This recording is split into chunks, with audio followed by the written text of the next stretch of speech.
예수님께서 제자들을 부르시고 사역을 시작하셨습니다.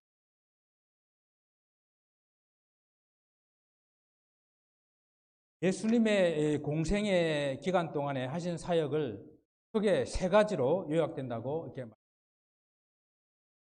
기억하시는지 모르겠어요. 첫째는 가르치는 사역, 둘째는 천국 복음을 전파하시는 사역, 그리고 세 번째는 모든 질병과 약한 것들을 고치시는 사역이라고 해요. 이런 예수님의 세 가지 사역은 마태복음 혹 복음서를 우리가 볼 때마다, 그 또한 소신서들을 볼 때마다 계속해서 이 세 가지 사역들이 반복됩니다. 그런가 하면은 예수님의 사역은 곧 사도들, 12 제자들에게 위임되어졌고, 그것 또한 사역은 신약의 교회에게 위임되어졌고, 그리고 그 사역은 오늘날 우리들에게 위임되어져 있기 때문에 사역은 계속되고 있는 것입니다. 오늘부터 산상수훈의 말씀을 예수님의 사역을 통해서 그 예수님의 소문이 갈릴리와 데가볼리와 예루살렘과 유다와 요단강 건너편까지 다 퍼지게 되자 많은 사람들이 그 소문을 듣고 예수님께 모여들었습니다.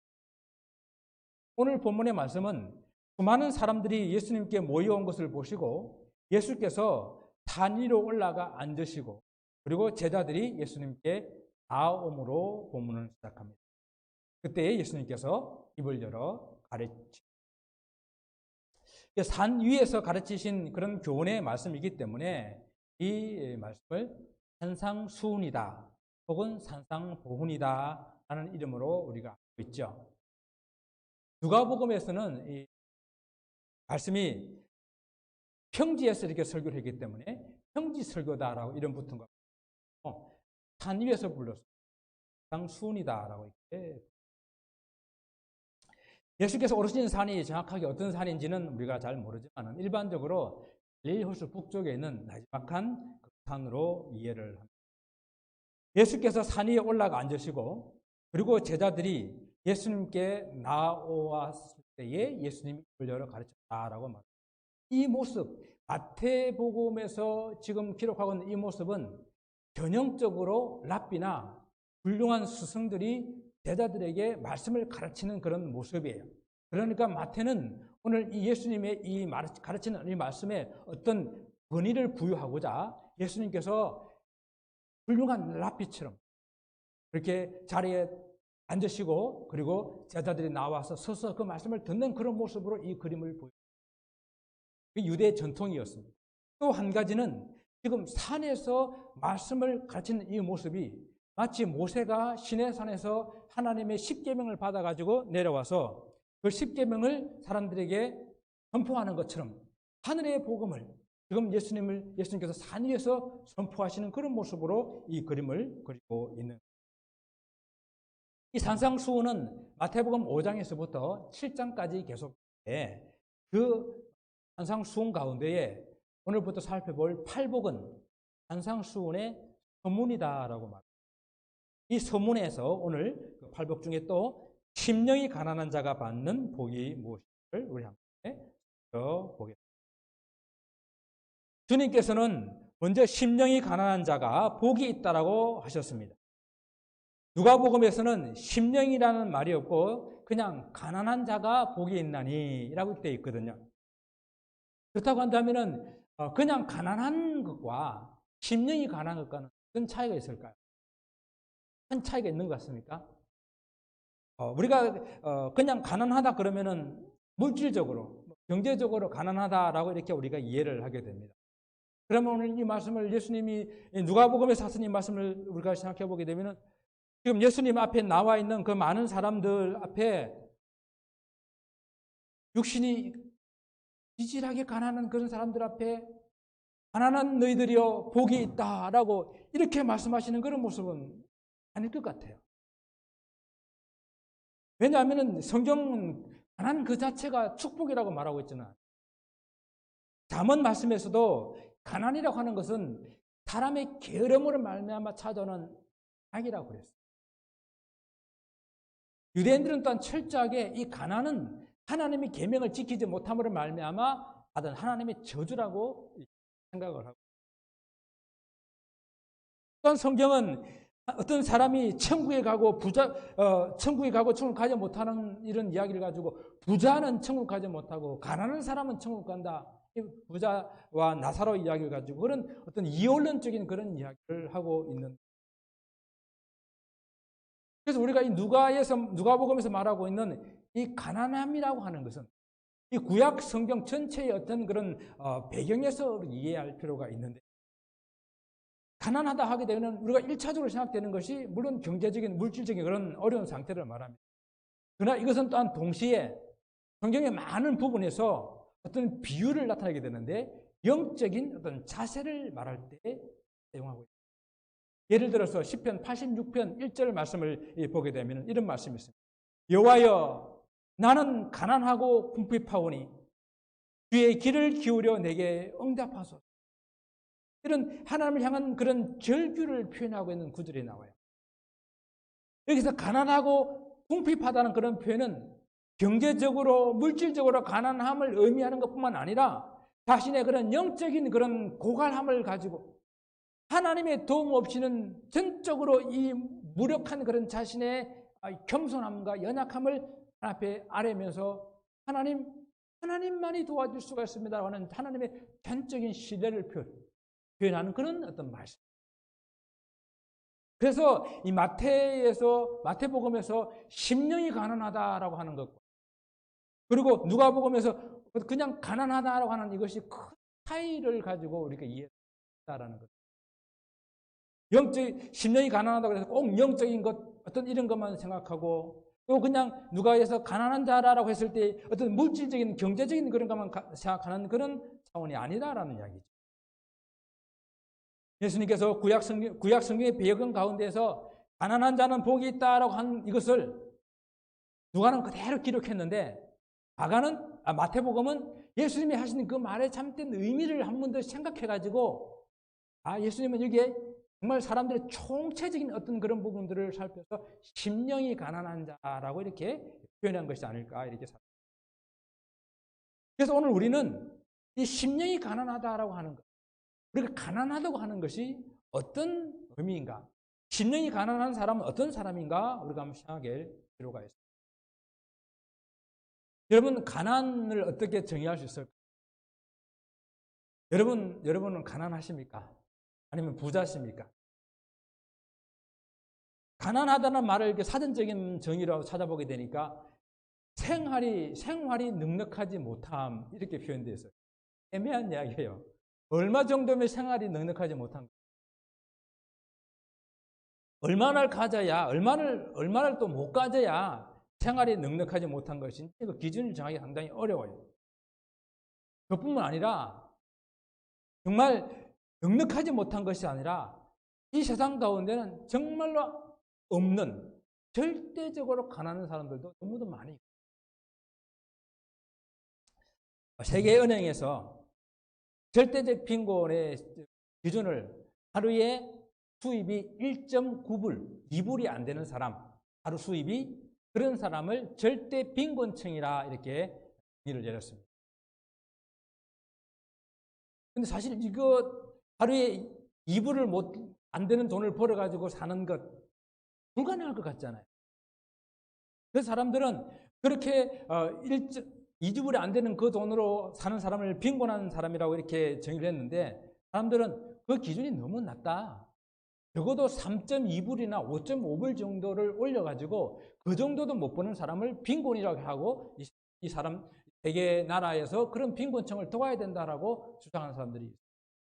그렇게 따지게 되면요, 하루에 5.5불을 못 버는 사람을 빈곤층을 따지게 되면은 이 지구에 하지 마시고 80%가 빈곤층. 물론 동남아시아나 아프리카에 다 모여 있기는 하지만요. 1.9불도 사실은 아주 낮은 수준인데, 사실은 하루에 1불도 안 되는 돈을 가지고 사는 사람이 이 지구상에는 10억이. 그래서 우리가 빈곤이라고 말하는 것, 가난이라고 말하는 것, 다시 한번 생각해 보고 정말 가난한 것이 무엇일까? 생각해 볼 필요. 여러분이나 저나 아주 큰 부자가 아니기 때문에 여러 가지 삶을 살아가면서 가난이라는 것을 경험하기 때문에 가난이 뭐다라고 막 이렇게 아주 디테일하게 설명을 안 해도 가난에 대한 개념은 아실 거라고 생각합니다. 또한 우리나라도 우리 장로님 같은 분은 아주 어려운 그런 시절에 이 나라를 경험하셨기 때문에 정말 가난한 것이 무엇인가를 이렇게 아신 그런 빈곤된 나라였었습니다. 그런데 여전히 절대적인 빈곤의 사람이 있기는 하지만은 그래도 평균적으로 이 나라, 이 세상이 좀 이렇게 살기가 좋아졌고 먹을 것이 풍부해졌고 생활 수준도 좋아졌는데 그렇다고 우리가 행복하냐? 그렇다고 빈곤을 안 느끼냐? 또 그것도 아니라는 것이에요. 제가 조금 전에 절대적 그런 빈곤을 말씀드렸지만은 오늘 우리가 빈곤함을, 가난함을 느낀다고 하는 것은 많은 상대적인 그런 개념에서 빈곤함을 느끼는 상대적 빈곤이 우리들에게는 있다라는 것입니다. 다른 사람과 비교해 봤을 때에, 다른 사람들이 먹고 마시고 살고 있는 것을 비교해 봤을 때에, 다른 사람들이 살고 있는 그런 집과 가지고 있는 그런 자동차를 비교해 봤을 때에 느끼는 상대적인 빈곤이 우리에게 늘 있다라는 것입니다. 그렇게 보았을 때에 도대체 우리는 얼마 정도를 가져야 만족할 수 있을까? 개인적으로 봐도 이 물질은 결코 만족함이 없는 것 같습니다. 또 이 물질의 어떤 만족이 우리 삶에 있어서의 행복의 기준이 될 수는 없는 것 같습니다. 분명히 옛날보다 가진 것도 많고 생활이 나아졌는데 우리는 여전히 가난하고 여전히 부족함을 느낀다는 거예요. 그래서 제가 오늘 이 주님께서 말씀하시는 심령이 가난합니다. 결코 만족함이 없는 이 물질의 마음을 빼앗기지 않는 사람이 아닌가라고. 첫 번째는 그래서 심령이 가난한 사람이라고 하는 것은 이 세상 물질의 그 마음을 빼앗기지 않는 사람을 가난한 심령을 가지고 있다. 정말 마음 줄 곳 없는 그 세상의 물질이나 세상의 소망에 따라 살지 아니하고 그 마음이 세상으로 향하지 아니하는 그런 사람. 물질의 마음이 빼앗겨 물질을 쫓아다닌다면 결코 우리는 이 땅에서 만족함을, 행복함을 느낄 수 없을 것입니다. 물질의 마음을 두는 사람은 그 재물이 생기면은 그 재물을 어떻게 지킬까? 또 그 재물을 어떻게 하면 더 많이 모을 수 있을까? 하는 그런 염려로 가득 찰 수밖에 없다라는 것입니다. 그러나 물질의 마음을 빼앗기지 않게 되게 되면은 내게 물질이 있을 때나 물질이 없을 때나 그것으로 인해 가지고 일비하지 않는다라는 것이죠. 그렇다고 가난 그 자체가 축복이다 말은 절대 아닙니다. 그러나 가난하게 되어도 부하게 되어도 물질이 그 사람 마음의 주인으로 자리 잡고 있지 않기 때문에 물질에 따라서 그 마음을 빼앗기지 않기 때문에 늘 그 마음속에 하나님의 함께하심이 그리고 하나님의 그 축복하심이 있는 그런 사람이다. 그래서 오늘 심령이 가난한 사람을 주님께서 복 있는 사람이다라고 말합니다.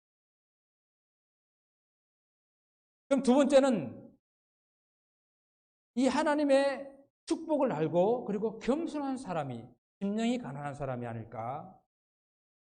심령이 가난하다고 하니까 뭐 아무것도 가지지 않는 무소유를 주장하는 그런 사람들처럼 산으로 간다든지 아니면은 저 광야에 앉아서 돌을 닦고 있는 그런 사람으로 혹시 아니면 이 세상에서 정말 아무런 비전도 소망도 안 가지고 포기해버리는 그런 사람을 심령이 가난한 사람, 아무것도 안 가진 사람 그렇게 생각할 수. 그러나 결코 그렇지 않아요. 심령이 가난한 사람, 그 사람은 하루하루 꿈과 비전을 가지고 열심히 살면서 계획하고 실천하는 그런 사람. 그러나 그 꿈과 그 계획과 그 비전이 내가 이루는 것이 아니라 나와 함께 계신 나의 하나님께서 그 꿈을 이루어주는 것을 알고 있는. 그래서 내가 이루어지는 그 모든 그 축복은 전적으로 하나님의 축복인 줄 알고 겸손함을 가지는 사람, 그 사람이 심령이 강한 사람이라. 잠언 16장 말씀처럼 내가 계획하지만은 그 일을 이루시는 분은 하나님이시다라는 것을 철저하게 고백하며 그 일을 성취하시는 분, 일을 이루시는 분은 하나님이라는 믿음을 가지고 있기 때문에 그 받은 축복으로 그 받은 그 물질 때문에 결코 교만해질 수 없는 사람, 겸손한 사람, 사람을 심령이 가난한. 여러분, 이 물질이 하나님께로부터 온 것을 믿고 감사하는 사람은요, 물질을 사용하는 것도 분명히 남다를 거라고 저는 생각합니다. 여러분, 그렇지 않아요? 이 모든 것이 하나님께로부터 왔는데 그걸 어떻게 사용하겠습니까? 하나님께서 나를 축복의 통로로 사용하셔서 나를 통해서 이 물질이 세상으로 흘러가기를 원하시는 그 하나님의 사랑을 아는 사람이에요. 우리가 상대적 빈곤이나 절대적 빈곤의 문제를 생각해 보았지만은 이 세상의 빈곤의 문제는 아마 우리가 죽을 때까지 또 이 세상이 주님 오셔서 끝날 때까지 이 빈곤의 문제는 사실은 해결되지 않을 거예요. 주님께서 말씀하셨잖아요. 가난한 자들은 항상 너희와 함께 있을 것인데 부의 불균형, 부익부, 빈의 이런 현상들은 날로 심화되고 있고요. 그리고 사람들은 염려하는 것이 뭔가 하면은 이 코비드-19 이후에 코로나 이후에 이 현상은 더욱더 여기 벌어질 거라고 하고 있습니다. 지금 돈 있는 사람은 더 많은 돈을 모을 수 있는 그런 기회가 되어져 버려요.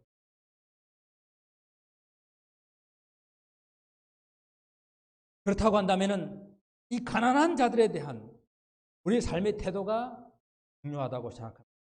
우리는 나누는 삶이 재물이 많고 적음을 떠나서 우리 하나님의 축복으로 사는 우리 성도들의 삶이 아닌가 생각합니다. 그래서 나눈다고 하는 것은요, 재물이 그 사람이 재물을 많이 가졌고 적게 가졌고의 문제가 아닌 것 같아요. 재물이 많은 사람이라고 결코 잘 나누는 것도 아닌 것 같아요. 비록 적은 것이지만 하나님께 주신 것이니 이웃과 함께 나눌 수 있고 그리고 가진 것이 없지만은 나보다 더 없는 그런 이웃과 함께 그런 고통을 당하는 이웃들을 돌아볼 수 있다고 한다면 바로 그 사람이 축복된 사람이 아닐까. 여러분 잘 아실 거예요. 아주 이런 기부천사로 알려져 있는 힙합 가수 디누스 현이라고 그러죠. 참 오늘날 기독교가 욕을 많이 먹기도 하는데 그런 분들이 참 이렇게 중간중간에 있어서 얼마나 하나님의 영광을 이렇게 드러내는지 모릅니다. 그 사람이 지금까지 기부한 금액이 53. 돈이 많아서가 아니라 직접 그가 마라톤을 뛰고 33종 경기를 하고 그리고 사이클을 자전거를 타고 전국을 돌아다니며 기부금을 모아서 한 금액이 53. 바로 얼마 전에 8.15 광복절 때 자기는 81.5마일을 뛰고 그리고 함께 동참하는 사람들은 8.15마일을 뛰어서 그 완주하게 되면은 기업들이 돈을 기부하게 해가지고 독립유공자들 가정에 집을 수리해주고 하는 이런 일들. 그뿐만 아니라 너무도 많은 그런 기부운동을. 그는 아프리카와 필리핀과 이런 동남아시아 800명의 결식 아도들을. 그런데 이 사람이 시작할 때는 자기 와이프와 함께 단돈 10,000원으로 시작했다.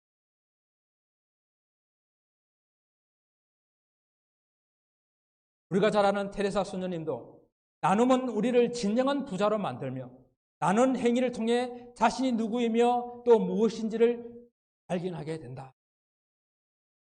내게 있는 재물을 하나님께로부터 받은 축복인 줄을 알고 겸손하며 나눌 수 있는 사람이 정 축복된 사람이. 세 번째는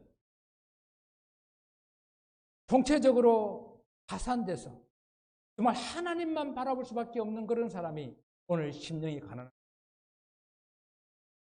실제적으로 물질적 가난한 것이든지 아니면 심령에 가난한 것이든지, 가난한 것이 어떻게 복일까? 가난한 것이 복이라는 것은 역설적인 그런 이야기라고. 여러분, 예수님 주위에 모여들었던 그 제자들 중에도 실제로 가난한 그런 사람들이 많이 있었을 것입니다. 또 어떤 사람들은 먹고 살 정도는 되지만은 때로는 그 마음에 아픈 상처를 가지고 찾아온 사람들도 있었을 것입니다. 때로는 참 사회적인 명예도 있고 먹고 살만 하지만은 또 내 영혼의 이 구원의 문제를 해결하지 못해서 고민하다가 찾아온 그런 니고데모 같은 사람들도 있다라고 하는 것입니다. 주님께 복이 있다고 말한 이 심령이 가난한 사람은 그것이 물질적인 결핍이든지 마음이나 영적인 그런 결핍이든지 간에 내 스스로는 어떤 사람이 주는 것으로서는 해결할 수가 없고 오직 하나님만 해결할 수 있음을 바라보고 그 하늘 앞에 나오는 사람이 오늘 이 심령이 가난한 사람. 자, 우리가 이거를 한번 예를 들어보겠습니다. 우리가 물질적으로 가난하다고 할 때에 아까 가난에 대한 이야기를 생각해 보았는데 단순히 어떤 무엇이 좀 결핍됐다, 부족하다 그런 걸 가지고 내가 가난하다라고 말하기는 좀 어렵지 않아요? 예를 들어 가지고 냉장고를 탁 열었는데 아무것도 사는 곳이 텅텅 비었어. 먹을 것이 하나도 없어요. 내가 참 가난하구나. 나가서 사오면 되는 사람은 그 가난하다고 말할 수 있는 사람. 정말 가난한 사람은 지금 먹을 것이 하나도 없는데 나가서 구할 방법도 없고 구할 길도 없는 그런 사람을 우리는 이렇게 오늘 심령이 가난한 자는 복이 있나니, 가난한 자는 복이 있나니라고 할 때 이 가난이라는 이 단어를 헬라어에 포토코스라는 이 단어를 쓰고 있는데 이 단어가 뭔가 하면은 구걸하지 않으면 살 수가 없는, 정말 얻어먹지 않으면 그냥 죽을 수밖에 없는 그런 극한 가난함을 말할 때 쓰는 그런 단어예요. 그러니까 그냥 가난해도 그냥 가난한 것이 아니라 정말로 가난해서 도움을 받지 않으면 살 수 없는 그런 가난함을 지금 말하고 있는데 이런 가난함이 마음의 결핍이든지 아니면 영혼의 결핍이라고, 영적인 결핍이라고 한다면은 이 사람은 하나님 아니면은 도무지 헤어나올 수 없는 그런 절망과 깊은 좌절 속에 절규하고 있는 그런 심령을 가진 그런 사람이었어. 그래서 하나님 앞에 완전히 자신을 비우고 완전히 내놓고 완전히 두 손 들고 나와서 하나님을 바라보는 그런 사람이라는. 그래서 성경은 오늘 이런 사람을 심령이 가난한 사람이다라고 이렇게 표현하고 있습니다. 정말 자기 자신을 돌아볼 때에 정말 죄밖에 없고 그 죄성을 깨닫고 눈물을 흘리며 하나님 앞에 돌아와 회개할 수밖에 없는 그런 어떤 심령을 가진 사람.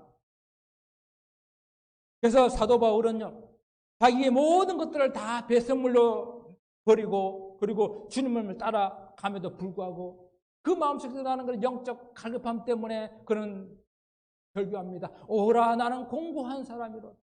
이 사망의 법에서 누가 나를 건져내랴.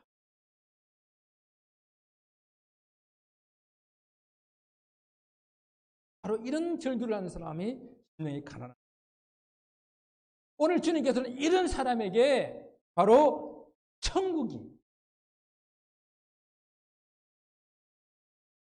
주님께서 복된 사람이라고 말하는 이 심령이 가난한 사람은 그 부족함이 물질적이든 혹은 마음이든 영적이든 완전히 총체적으로 파산하여서 스스로는 회복될 수 없다는 것을 알고 하나님만 바라보기 때문에, 하나님 앞에 나왔기 때문에 하나님으로부터 복된 사람이다라고.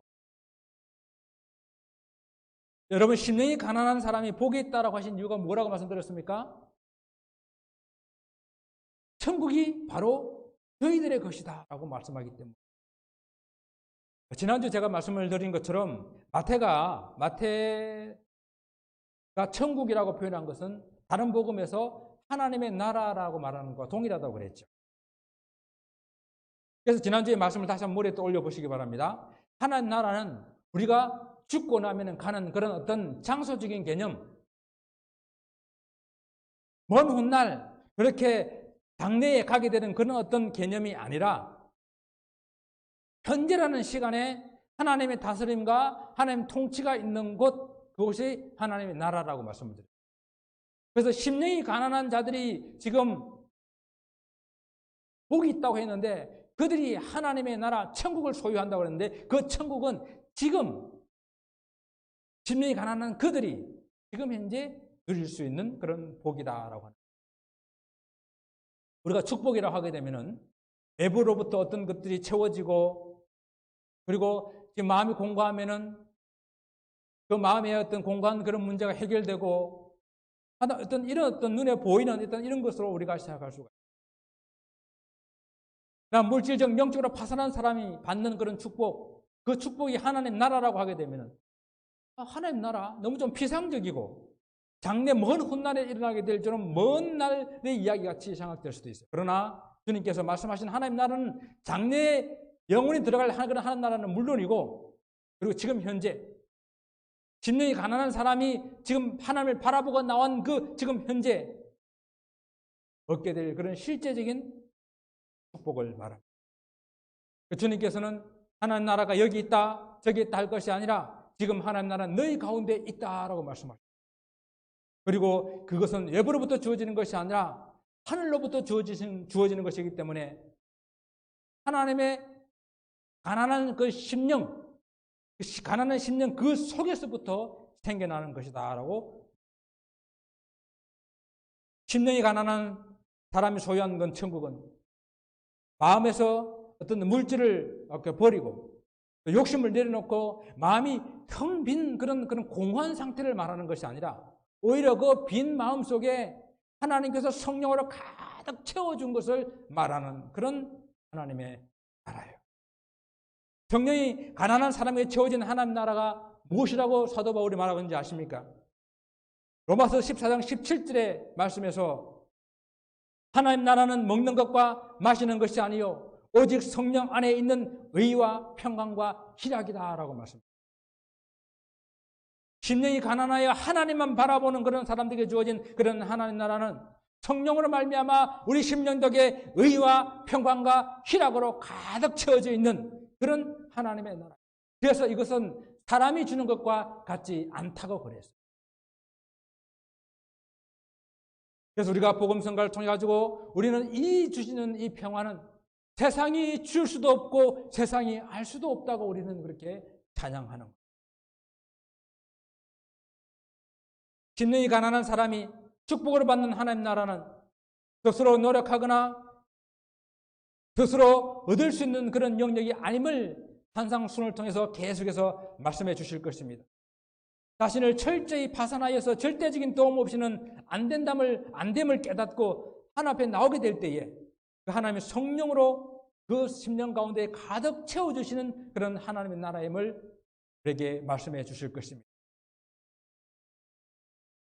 우리가 이 산상순을 통해 가지고 말씀하고 있는 이 복이라고 하는 것은 우리가 그냥 가지고 있는 것들을 버리고 오직 하나님을 바라보게 함으로써 내 속에 가득 채워질 그런 의와 평강과 그런 희락일 것인데 이것은 그저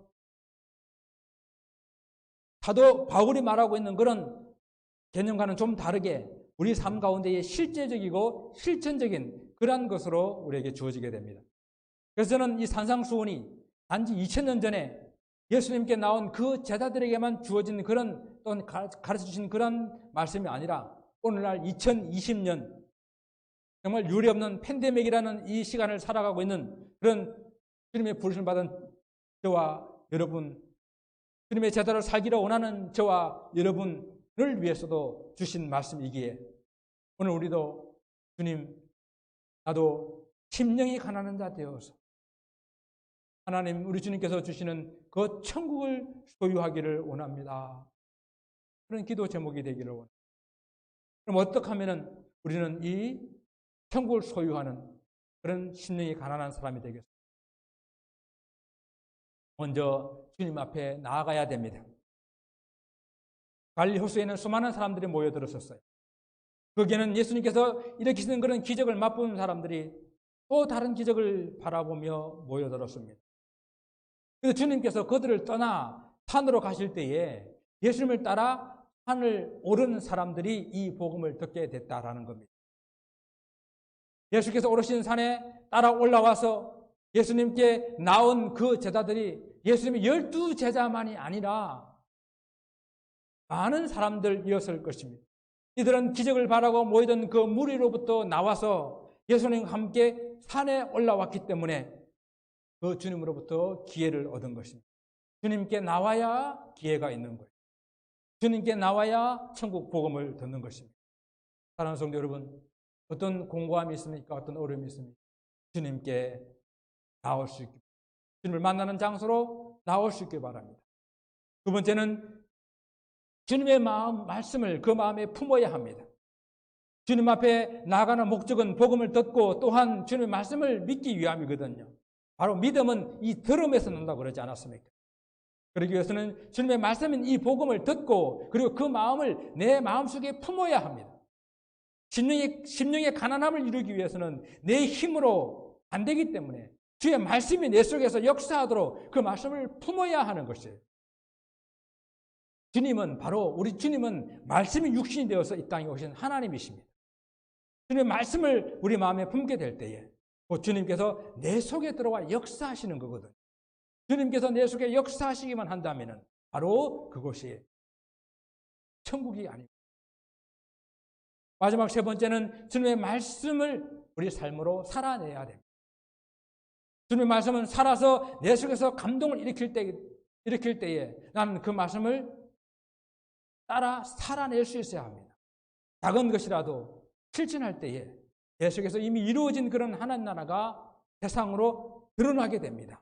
심령이 가난한 사람이 얻게 되는 그런 복인 하나님 나라가 그 사람의 마음속에서 이루어진 그런 모습들이 내가 의와 평강과 희락의 삶을 살아가며 실천하게 될 때에 나누게 될 때에 나를 통해서 그 하나님 나라가 세상에 나타나게 되는 것이에요. 사랑하는 성도 여러분, 저는 우리 사랑하는 성도님들이 이 하나님의 복을 받기를 원합니다. 그래서 이번 주 한 주간 지나시면서 심령이 가난한 것이 무엇일까 묵상하시며 심령이 가난한 그런 사람들이 되어보시기 바랍니다. 물질에 우리 마음을 빼앗기지 마시고 물질을 비롯한 모든 축복은 하나님께로 온다는 사실을 믿고 우리가 그 축복을 감사하며 겸손하며 할 수 있기를 바랍니다. 그리고 우리가 받은 복을 세상으로 흘러내릴 수 있기를 바랍니다. 여러분의 영적인 상태는 어떠합니까? 하나님 없이는 아무것도 할 수 없음을 알고 전적으로 하나님을 바라볼 수 있기를 바랍니다. 하나님 아니면 안 된다는 그런 영적 갈급함을 가지고 나아갈 수 있기를 바랍니다. 그럴 때에 여러분들은 주님으로부터 복이 있는 성도들이라 일컬음을 받게 될 것입니다. 하나님 나라가 바로 여러분의 것이며 그리고 이미 여러분 마음속에 임한 하나님 나라가 여러분의 그 삶을 통해서 더욱더 세상에 퍼져나가게 됩니다. 기도하시겠습니다.